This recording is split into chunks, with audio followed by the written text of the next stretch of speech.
رمضان المبارک میں پڑھنے کی دعائیں۔ دعا پڑھنے کے پہلے اور بعد درود شریف ضرور پڑھیں۔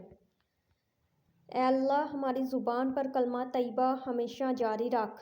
اے اللہ ہمیں کامل ایمان نصیب فرما اور پوری ہدایت عطا فرما۔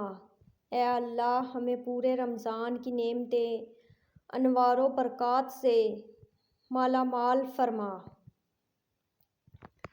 اے اللہ ہم پر اپنی رحمت نازل فرما، کرم کی بارش فرما اور رزق حلال عطا فرما۔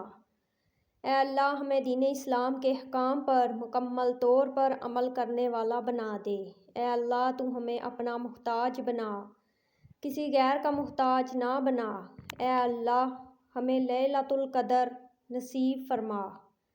اے اللہ ہمیں حج مقبول و مبرور نصیب فرما۔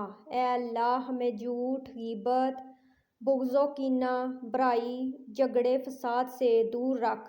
اے اللہ ہم سے تنگ دستی، خوف، گھبراہٹ اور قرض کے بوجھ کو دور فرما۔ اے اللہ ہمارے صغیرہ اور کبیرہ گناہوں کو معاف فرما۔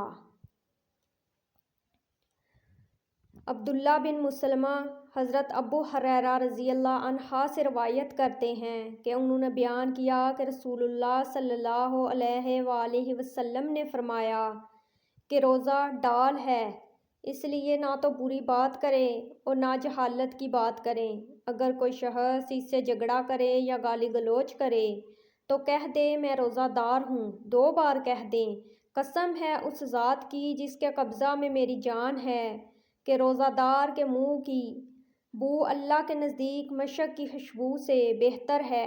وہ کھانا پینا اور اپنی مرغوب چیزوں کو روزوں کی خاطر چھوڑ دیتا ہے اور میں اس کا بدلہ دیتا ہوں اور نیکی 10 گنا زیادہ ملتی ہے۔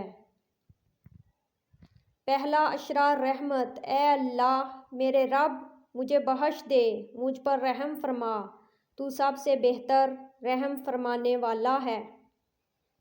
دوسرا عشرہ مغفرت۔ میں اللہ سے تمام گناہوں کی بخشش مانگتی ہوں جو میرا رب ہے اور اسی کی طرف رجوع کرتی ہوں۔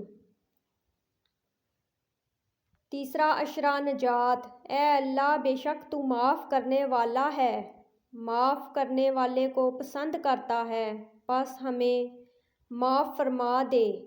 اس کے ساتھ کثرت سے لا الہ الا اللہ کا ذکر کریں، الحمدللہ کا ذکر کریں۔ یہ افضل ذکر ہے، یہ افضل دعا ہے۔